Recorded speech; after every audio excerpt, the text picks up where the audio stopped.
Nós vamos abordar os temas que marcam cada uma das candidaturas. O tempo total dessa entrevista é de 40 minutos. E, ao fim, o candidato vai ter 1 minuto para as considerações finais. Candidato Bolsonaro, boa noite. Obrigada pela presença. Eu agradeço também a sua presença, candidato, e o tempo começa a ser contado a partir de agora. Nós vamos começar a entrevista com um assunto que tem mobilizado os brasileiros. O senhor tem xingado ministros do Supremo Tribunal Federal, tem feito ataques sem prova nenhuma ao sistema eleitoral brasileiro. O senhor chegou, inclusive, a ameaçar não ter eleição no Brasil, como se coubesse ao senhor decidir uma coisa dessas. Candidato, com franqueza, o que é que o senhor pretende ou o que é que o senhor pretendeu com isso? O senhor pretendeu, por acaso, criar um ambiente que, de alguma forma, permitisse um golpe, contra o qual, inclusive, a sociedade civil se manifestou agora com a divulgação de 2 manifestos ou outros manifestos em defesa da democracia? Primeiro, você não está falando a verdade quando fala xingar ministros. Isso não existe. Isso não existe. É um fake news da sua parte. Outra coisa, eu quero é transparência nas eleições. Vocês, com toda certeza, não leram o inquérito de 2018 da Polícia Federal, que inclusive está inconcluso. E aquela pergunta que eu sempre faço: se você pode botar uma tranca a mais na sua casa para evitar que ela seja assaltada, você vai fazer ou não? Então esse é o objetivo disso que eu tenho falado sobre o Tribunal Superior Eleitoral. E outra coisa, em 2014, tivemos eleições, no segundo turno, o PSDB duvidou da lisura das eleições e contratou uma auditoria. E a conclusão da auditoria do PSDB, que as urnas são inauditáveis. E só para ficar bem tranquilo aqui, Boni, 2018, houve uma denúncia de fraude e a senhora Rosa Weber determinou que fosse aberto um inquérito pela Polícia Federal para apurar a fraude. Que, obviamente, se houve fraude, eu ganhei, quem fraudou seria eu. A PF começou a apuração. E quem informou o que eu vou te falar aqui para a PF foi o Tribunal Superior Eleitoral. Numa das partes do inquérito está assinado pelo chefe do TI do TSE que hackers ficaram por 8 meses dentro do TSE, inclusive com a senha de um ministro, de nome Banhos, além de senha de outros 5 servidores. Imediatamente, a Polícia Federal pediu os logs, as impressões digitais do que ocorreu nas eleições de 2018. O TSE podia ter informado no mesmo dia, mas 7 meses depois, o TSE informou que os logs haviam sido apagados.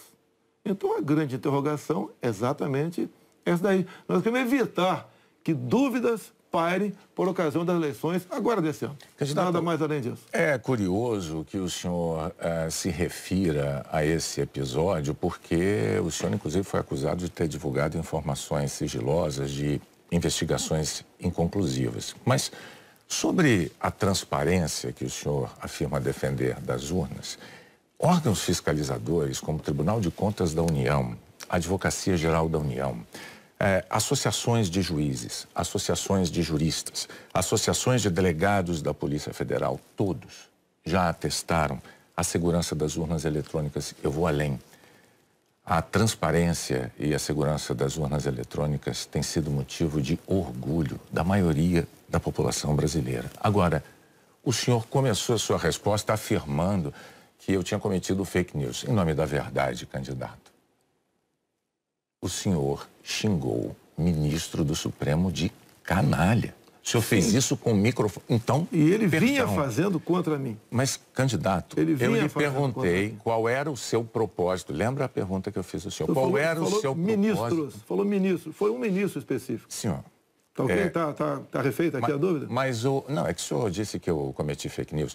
Só para esclarecer, a pergunta que eu lhe fiz é: qual era o seu propósito ao xingar um ministro de canalha e ameaçar não permitir que as eleições fossem realizadas, se isso não lhe compete fazer? Não é uma atribuição do presidente da República, é uma atribuição constitucional, candidato. Quem vem sendo perseguido o tempo todo por um ministro supremo sou eu.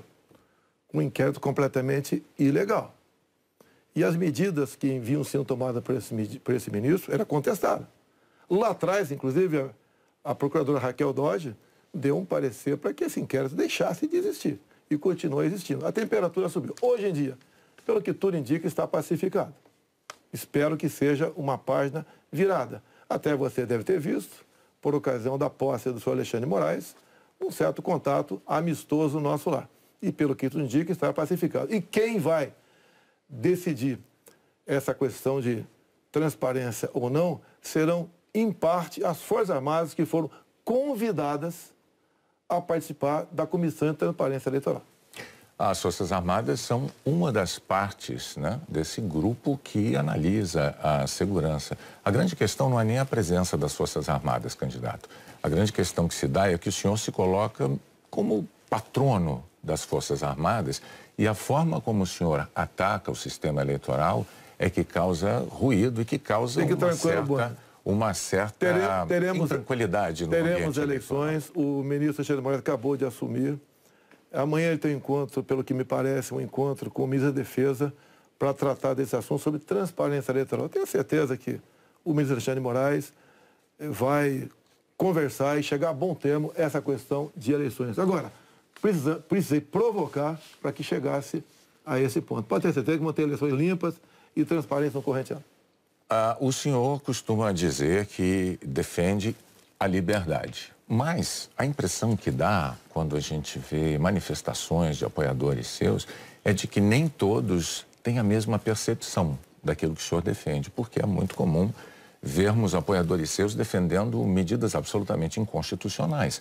Fechamento do Congresso, fechamento do Supremo Tribunal Federal, golpe militar, intervenção militar com Bolsonaro, essas coisas são ditas. Inclusive tem uma frase que é muito ouvida também nessas manifestações por parte desses grupos que é: eu autorizo.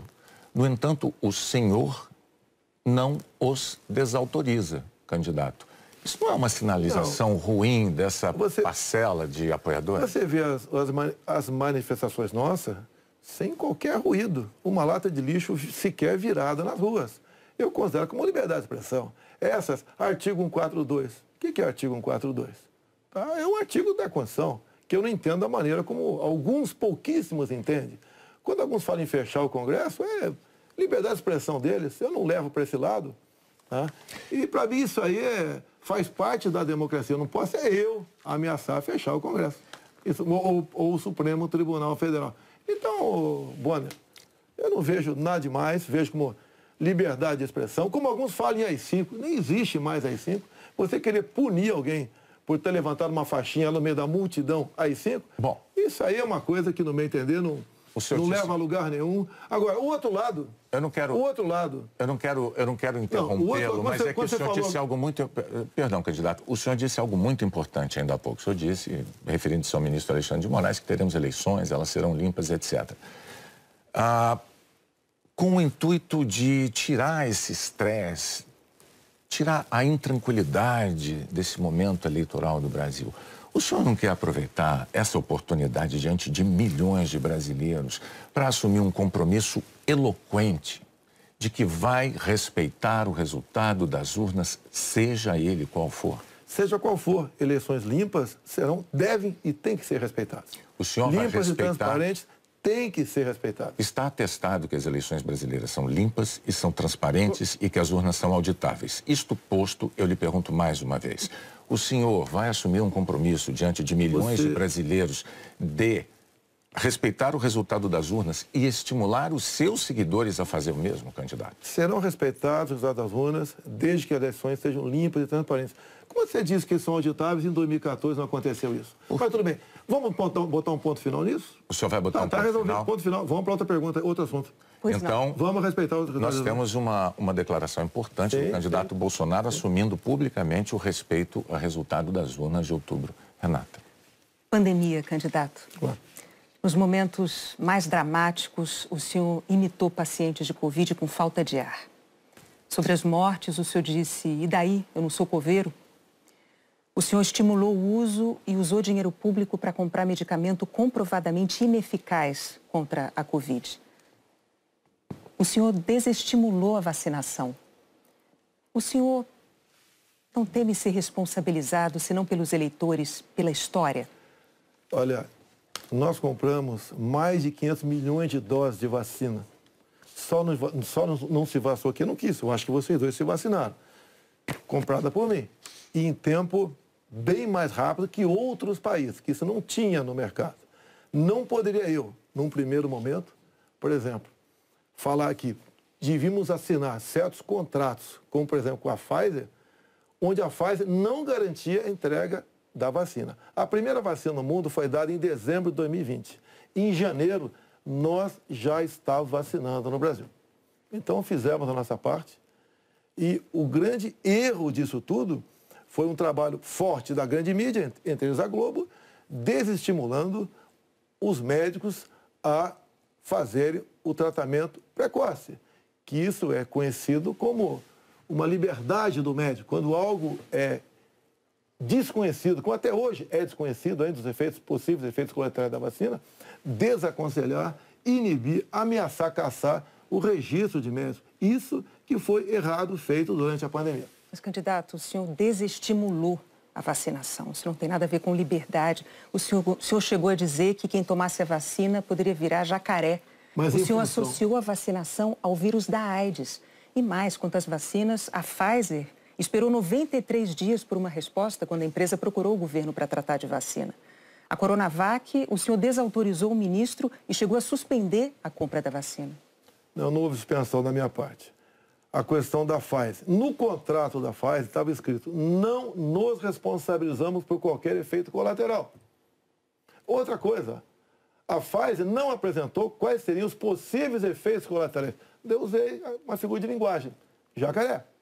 Figura de linguagem? Sim. Mas você acha que é o caso de brincadeira? Não é brincadeira isso. Isso faz parte da literatura portuguesa. Então, brincadeira é, num momento difícil para o Brasil, a imprensa desautorizar os médicos pela sua liberdade de clinicar. Esse foi o grande problema. E outra coisa, eu não errei nada do que eu falei. Eu falei no início da pandemia que nós devíamos tratar dos idosos, pessoas com comorbidade, e o resto da população trabalhar. Isso eu falei e não errei. Hoje, muitos países já falam que o lockdown foi um erro, que as pessoas se contaminavam muito mais em casa do que nas ruas. E outra coisa, se falava em fazer o que o lockdown? Lockdown 1 mês, 2 meses no máximo para achatar a curva. Durou mais de 1 ano o lockdown. E até hoje continua gente falecendo por Covid. Ou seja, o lockdown serviu sim para atrapalhar a nossa economia e contaminar mais pessoas ainda em casa. Candidato, mas as medidas socioeconômicas importantíssimas, elas foram adotadas por governos no mundo inteiro justamente para sustentar o fique em casa no pico da pandemia, fique em casa se puder. Para que as pessoas pudessem proteger a própria vida e, ao mesmo tempo, receber um amparo econômico. Para evitar o colapso dos hospitais, aliás, como nós vimos em Manaus. Pessoas morrendo com falta de oxigênio por um erro de logística e gestão do seu ministro da Saúde. Negativo. Menos de 48 horas estavam chegando já cilindros lá em Manaus. Lá foi uma coisa atípica, anormal, que aconteceu de uma hora para outra. Menos de 48 horas, cilindros começaram a chegar em Manaus de alguns pontos do Brasil. Fizemos a nossa parte em Manaus. Não faltou da nossa parte recursos bilionários para governadores e prefeitos enfrentarem a Covid, construírem hospitais de campanha. Então fizemos a nossa parte. Raro país do mundo que fez algo melhor do que nós fizemos. E o resultado, até o OMS reconhece isso daí. Fizemos a nossa parte. O senhor mencionou 48 horas. O fato é que Manaus ficou uma semana, mais de uma semana, 9 dias, sem receber o apoio as pessoas com falta de oxigênio nos hospitais. Não é verdade isso. Agora, não é verdade. Candidato, sobre o seu comportamento, com as frases que eu mencionei, imitando pacientes com falta de ar, muitos viram isso como um sinal de falta de compaixão. Eu queria que você botasse no ar eu imitando falta de ar. Realmente... Mas falta de compaixão... Então você começou a mudar. Desculpe, você começou a mudar, tudo bem. Para eu completar a minha frase, muitos viram isso como uma falta de compaixão, de solidariedade com os doentes, com as vítimas, com os parentes das vítimas. O senhor se arrepende? A solidariedade, eu me manifestei conversando com o povo nas ruas, visitando a periferia de Brasília, vendo pessoas humildes que foram obrigadas a ficar em casa, sem ter um só apoio do governador ou prefeito. Isso que aconteceu. E nós fizemos exatamente o quê? Demos o auxílio emergencial imediatamente. 68 milhões de pessoas humildes começaram a receber o auxílio emergencial. Eles estavam condenados a morrer de fome dentro de casa. O senhor não se arrepende das declarações? Ou ir para as ruas, fazer o que não queriam. Poderiam ter um caos na rua, caos porque pessoas com fome iam para a rua. Criamos imediatamente o auxílio emergencial. Fizemos a nossa parte. Demos tanto dinheiro para governadores e prefeitos que a gente não tem notícia de eles terem atrasado folha de pagamento ou até mesmo 13º. E quando tivemos a oportunidade de investigar fraudes, aquela CPI do circo feita por Renan Calheiros, Omar Aziz e Randolfo Rodrigues, não quiseram investigar os desvios de recursos enviados para 9 governadores do Nordeste. Fizemos a nossa parte e tratei com muita seriedade essa questão. Agora, não adotei o politicamente correto. Não estimulei. Inclusive, o que eu falei é que quando foi decidido o que era essencial, o trabalho essencial, eu falei, deve ser todo aquele necessário para o homem ou a mulher levar o pão para dentro de casa. A própria MS concordou comigo nessa questão. Então o senhor chama isso de politicamente incorreto? O senhor não se arrepende do seu comportamento, das frases que fez, imitando pessoas com falta de ar, como solidariedade com as famílias que sofreram? Você acabou de falar que eu não imitei falta de ar e voltou a falar em falta de ar novamente. Você voltou a falar em falta de ar novamente. 700 mil mortos. A minha pergunta é muito específica. O senhor se arrepende Lamento as disso? mortes. Não tem que não perder um parente, um amigo. Lamento as mortes. Agora, não poderia ser tratada a Covid da forma como começou a ser tratada. E quando você fala em tratamento precoce, lembre-se que no protocolo do Mandetta tinha o tratamento precoce lá, mas só em casos graves, onde eu não concordei com ele. No início, o protocolo do Mandetta era vá para casa. Quando sentir falta de ar, procura um hospital. Eu falei, procurar para quê se não tem remédio? E não tinha vacina também naquele momento. Bom, vamos falar de economia? Eu só queria observar, a Renata não retirou observação sobre o fato de o senhor ter imitado pessoas com falta de ar. Ela disse, não. Ela disse que o senhor imitou gente com falta de ar e que faltou também a solidariedade. Foram as duas coisas. E o senhor não respondeu mas, candidato, o senhor já deixou claro que o senhor acha que mais brasileiros se contaminaram por ficar dentro de casa sem se expor. Não, o senhor disse isso. Nova York mostra isso aí. O senhor disse isso. Então, vamos agora para a economia. Dentro de casa que fora de casa. Vamos para a economia. Vamos para a economia, que é um tema que o senhor também gostaria de abordar certamente. Em 2018, como candidato, o senhor disse assim, numa entrevista: eu sei do que é que o povo precisa. Inflação baixa, taxa de juros menor, dólar menor.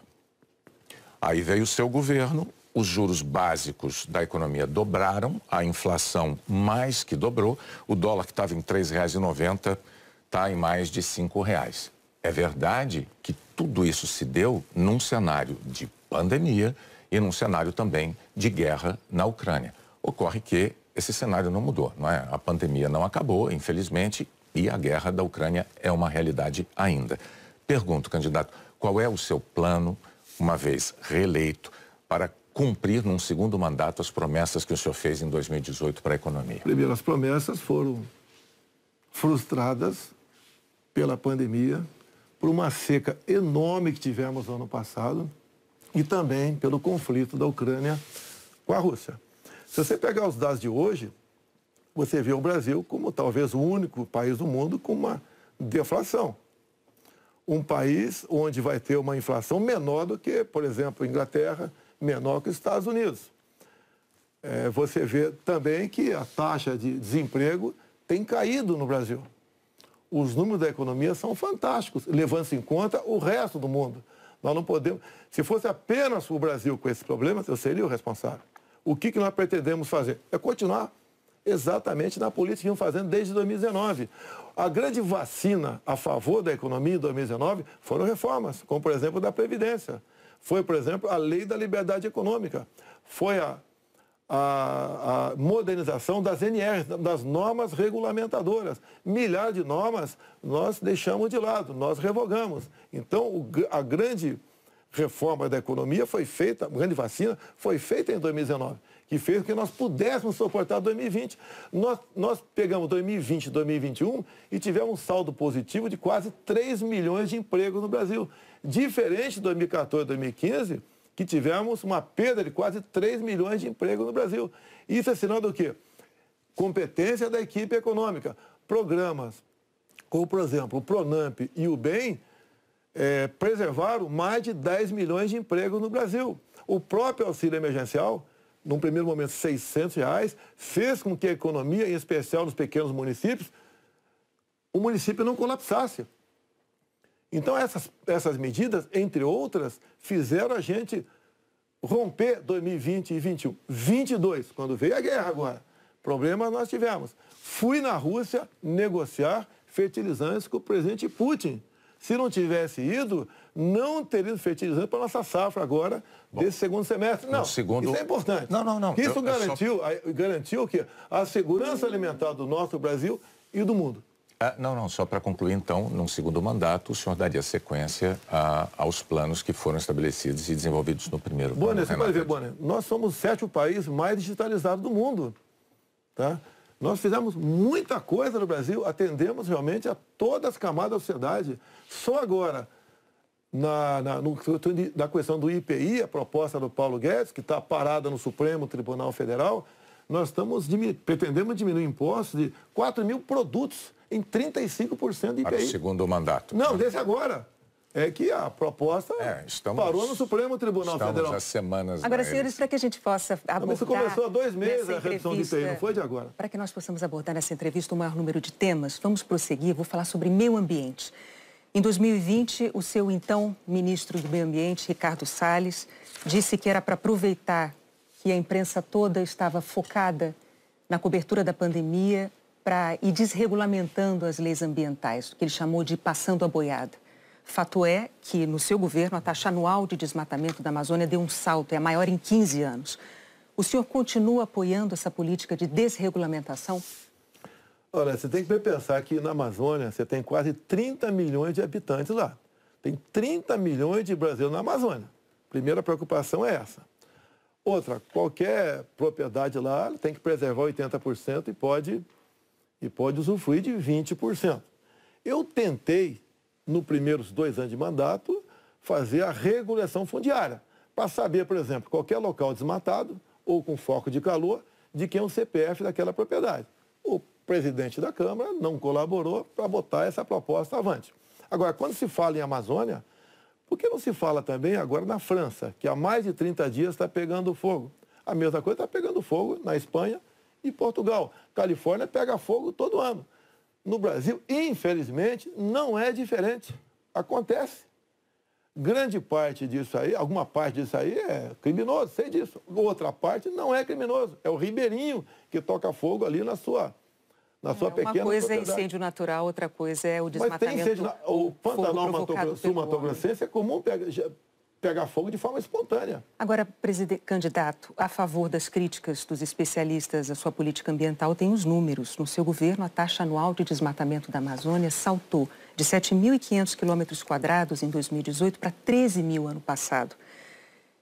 O levantamento do MAP Biomas mostrou que 97% dos alertas de desmatamento emitidos desde 2019 não foram fiscalizados pelos órgãos responsáveis, 97%.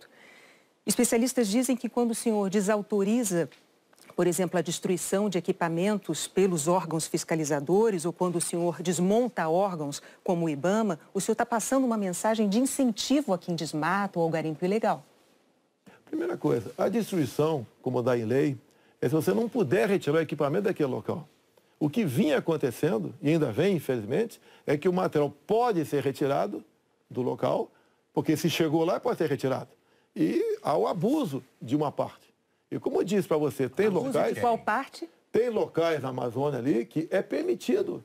Mas desculpa, eu não entendi. Abuso de qual parte do órgão fiscalizador? Sim, por parte do IBAMA. Sim. Por que, candidato? O que seria Mas o seguinte, o que diz a lei... Na defesa da floresta O que diz a lei, um trator, por exemplo, você tem que tocar fogo se não puder retirar daquele local.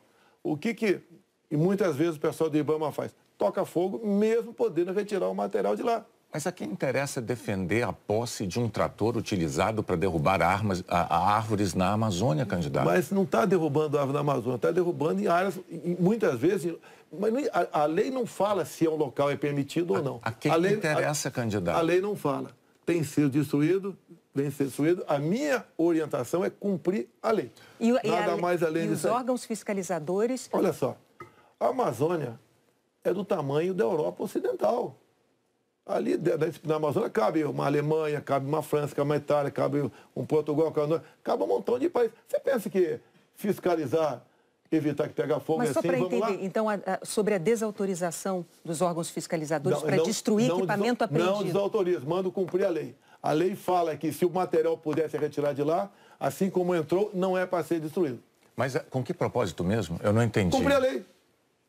Propósito, cumprir a lei. Faz lá dentro, eu tenho aqui uma aspas. Tem quase 30 milhões de pessoas que têm que sobreviver. Eu tenho aqui uma aspas em que o senhor diz que não é para queimar nada, maquinário nem trator. Mas vamos adiante, o fato é que, sobre o meio ambiente, em 2018, o mundo tinha uma visão sobre o compromisso ambiental do Brasil. Hoje, o mundo vê o Brasil como um destruidor de florestas. Num segundo mandato, o que o senhor vai fazer para mudar essa imagem? Primeiramente, destruidor de florestas. É uma mentira. Ninguém quer destruir floresta, né, por livre e espontânea vontade. O acordo Mercosul-União Europeia estava travado. Com os problemas agora da guerra, Ucrânia, Rússia, a União Europeia quer acelerar o acordo conosco para o Mercosul. Dizer mais, a Alemanha está usando combustíveis fósseis. Por quê? Se eram os países que diziam que nós devíamos cada vez mais buscar aí energia limpa. Concordo com eles. Mas a realidade é outra completamente diferente. Não é a realidade aquilo que a gente acha que deve ser. É o que tem que ser. Países da Europa já estão em contato conosco, por exemplo, atrás do hidrogênio verde. O Brasil será uma grande potência fornecedora de energia hidrogênio verde. Como já temos acertado, né, no limite máximo, temos até o equivalente a 50 Itaipus na costa do Nordeste. E nós vamos exportar esse hidrogênio verde para a Europa toda. Ou seja, o Brasil é um exemplo para o mundo. Você pega, está na minha frente por coincidência aqui, por exemplo, as áreas reservadas em países outros para a agricultura, não é pecuária, é agricultura. Somente a União Europeia é de 45% a 65%. Você pega países como a Alemanha, 56% para a agricultura.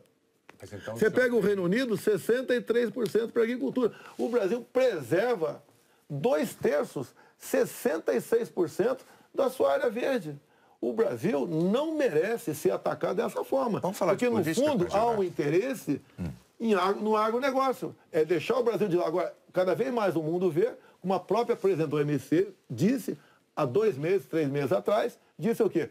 Que o mundo, sem o agronegócio do Brasil, passa fome. Ou seja, a realidade é isso aí. Vamos ver se o Brasil consegue mudar essa imagem. Vamos tentar mudar, sim. Bom, vamos falar de política agora, candidato. Muito importante isso agora.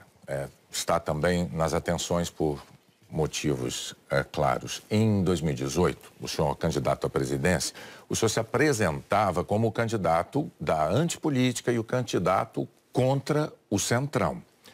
Na convenção do seu partido, o general Heleno chegou a cantar, se gritar, pega Centrão, não fica um, trocando a palavra ladrão por Centrão, etc. Isso ficou muito famoso. Hoje, a verdade é que o Centrão, ele é a base do seu governo. Na semana passada, quando o senhor estava saindo lá do Palácio da Alvorada, inclusive o senhor enfrentou lá um incidente com aquele youtuber que foi cobrar do senhor essa aliança do seu governo com o Centrão. Eu pergunto, por que eleitores como aquele, que se sentem traídos pelo senhor, acreditariam nas suas promessas de agora? Você está me estimulando a ser ditador.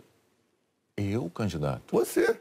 Porque o Centrão são mais ou menos 300 parlamentares. Se eu deixar de lado, eu vou governar com quem? Não vou governar com o parlamento. Então você está me estimulando a ser um ditador. São 513 deputados. 300 são de partidos de centro, pejorativamente chamados de Centrão. O lado de lá, os 200 que sobram, é o pessoal do PT, PCdoB, PSOL, Rede.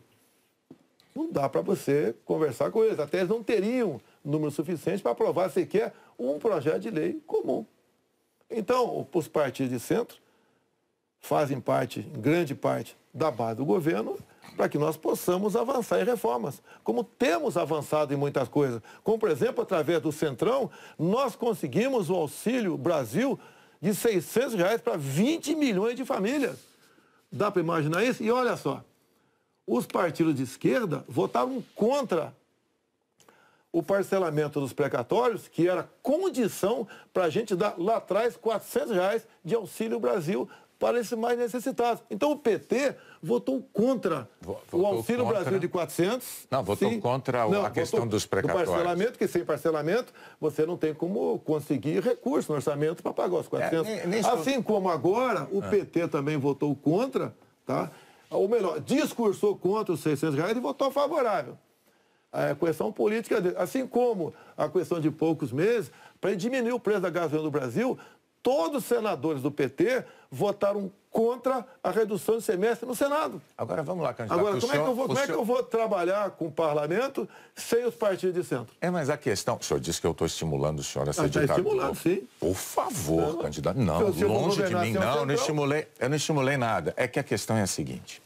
Em 2018, o senhor chegou a dizer, até com propriedade, que governos anteriores tinham feito alianças com o Centrão. Mas o senhor disse criticamente que esses governos anteriores tinham feito nomeações com interesse político partidário e que isso tinha tudo para dar errado. O senhor chegou até a concluir assim: por isso eu não integro o Centrão. Mas recentemente, há dias, o senhor, com muita naturalidade, disse assim: eu sempre fui do Centrão, eu vim do Centrão. Aí eu tenho que perguntar ao candidato, em nome da clareza para os eleitores, em qual dessas duas afirmações o eleitor deve acreditar? O senhor sempre foi do Centrão? Ou o senhor, como disse em 2018, diz: eu nunca fui do Centrão por esse motivo? No meu tempo não era Centrão, não existia Centrão. Como assim? No meu tempo, esses partidos que eu já integrei não eram tidos como partido do Centrão. Agora, o importante, Boni, nós estamos num governo sem corrupção. Eu indiquei ministros pelo critério técnico. Eu não aceitei pressões de lugar nenhum para escalar ministros. Qual governo teria o ministro padrão Tarcísio de Freitas na infraestrutura? Padrão Marcos Pontes na ciência e tecnologia? Padrão a Tereza Cristina na agricultura? Padrão Gilson Machado no turismo? Uma pessoa desconhecida até chegar no meu governo. Padrão Onic Lorenzoni, que eu considero como um coringa meu. Padrão Braga Neto, que esteve na defesa. Ou seja, padrão Salles, uma pessoa excepcional. Padrão atualmente, o ministro Juca, do Meio Ambiente. Então, essas pessoas que deram um impulsionamento ao governo. Estamos governando com competência e sem corrupção, porque não tem indicação política para esse ministério. Vários ministros, então, aproveitando a deixa, eu vou falar de um tema importantíssimo para o futuro do Brasil, que é a educação. No seu governo, o senhor indicou 5 ministros diferentes. Um deles caiu justamente por um escândalo de ter beneficiado pastores com dinheiro da educação e diz que foi a seu pedido no caso de um dos pastores. Qual é a dificuldade de escolher um bom ministro da educação? Por muitas vezes, depois que a pessoa chega, a gente vê que ela não leva jeito para aquilo. Não foi só da educação. Ele teve acusação. Ele teve morte de prisão. Ele foi preso, inclusive. Agora, conseguiu o habeas corpus logo em seguida. Agora, fiquei sabendo depois, né, que o Ministério Público do DF foi contra a prisão dele. Agora, veja só... Foi contra a prisão dele. Por quê? Não tinha nada contra ele. Se tiver hoje em dia, é outra história. Até aquele momento não tinha nada. A questão de ter 2 pastores, um que está no gabinete dele, qual é o problema? Agora, se ele faz besteira, e se essa pessoa... Agora, nós começamos a investigar o caso dos pastores. Não foi a Polícia Federal. Nós começamos a investigar com a CGU. Agora, só na área da educação, o primeiro-ministro escolhido pelo senhor caiu depois de 3 meses porque, por causa de um escândalo, pediu que professores gravassem slogans de campanha seu. O segundo ministro praticamente fugiu do Brasil depois de ter insultado ministros do Supremo. O terceiro ministro nem chegou a assumir porque maquiou o próprio currículo. O quarto ministro envolvido num escândalo de corrupção. Quais são os critérios que o senhor usa para escolher um ministro de uma área tão vital para o futuro do país? As pessoas se revelam quando chegam. Atualmente, eu tenho um excelente ministro da Educação.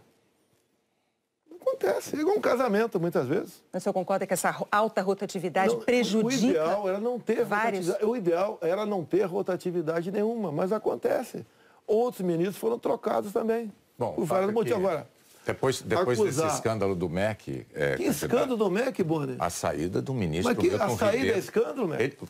Não é escandaloso, candidato. Sim. Um ministro destinar dinheiro da educação para 2 pastores, dizendo que o presidente da República indicou um deles. Cadê o duto cadê o duto do dinheiro vazando ali? Cadê o dinheiro? Candidato, não sabemos. Cadê o dinheiro aparecer? Você não sabe? E está me acusando? Não está acusando o Milton por isso?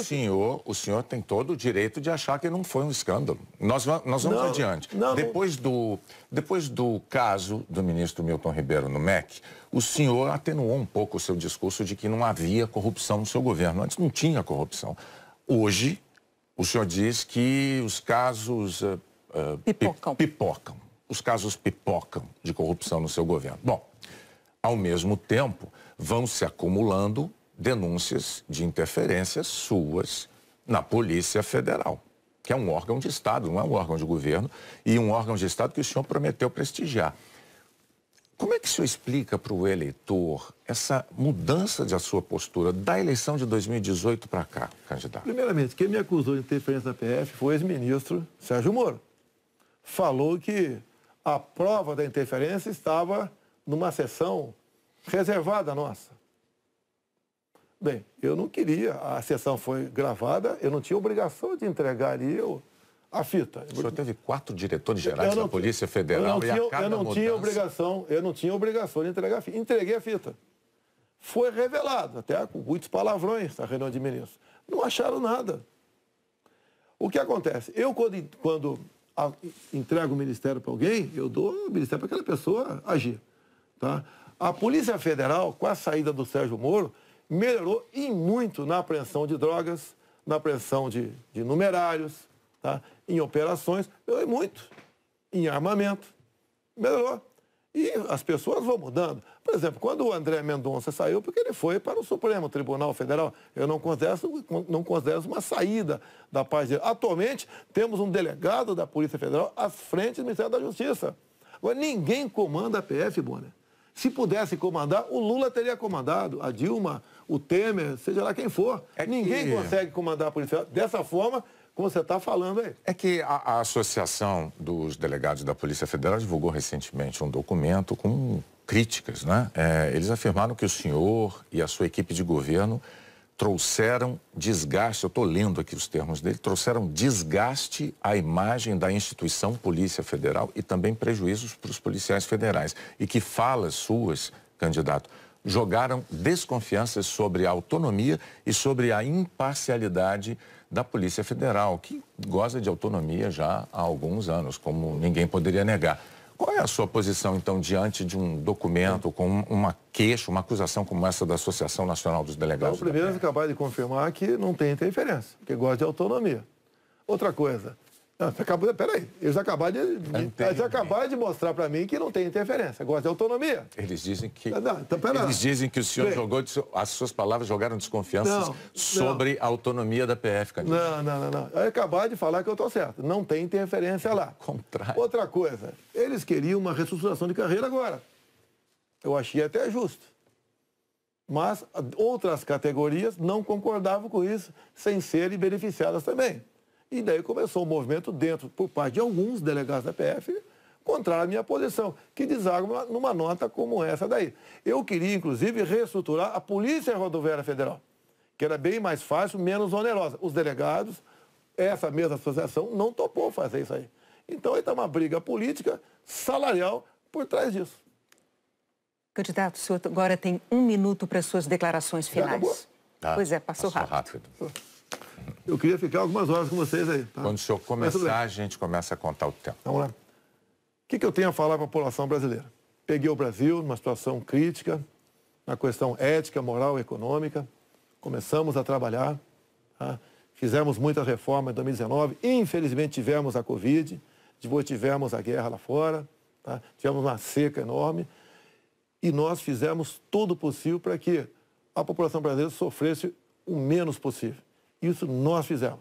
Hoje você nota o preço do combustível caiu assustadoramente, nada de canetada, com um trabalho nosso junto ao Parlamento brasileiro, conseguimos R$600 de Auxílio Brasil para 20 milhões de pessoas mais pobres. Conseguimos a transposição do São Francisco, que estava parado desde 2012, levando água para o Nordeste. Nós pacificamos o MST, titulando terras pelo Brasil, e 90% dessa titulação foram para as mulheres. Criamos o PIX, tirando dinheiro de banqueiros, fazendo com que a população pudesse se transformar, muitos em pequenos empresários, um PIX sem qualquer taxação em cima do PIX. Anistiamos 99% da dívida de 1 milhão de jovens junto ao FIES. Encerrou? Acabou. Muito obrigado aí, até a próxima. É boa, né? Renato, até a próxima. Candidato, mais uma vez, muito obrigado por ter vindo e por ter prestado esses esclarecimentos ao público telespectador, aos eleitores brasileiros. Nós voltamos ao estúdio do Jornal Nacional.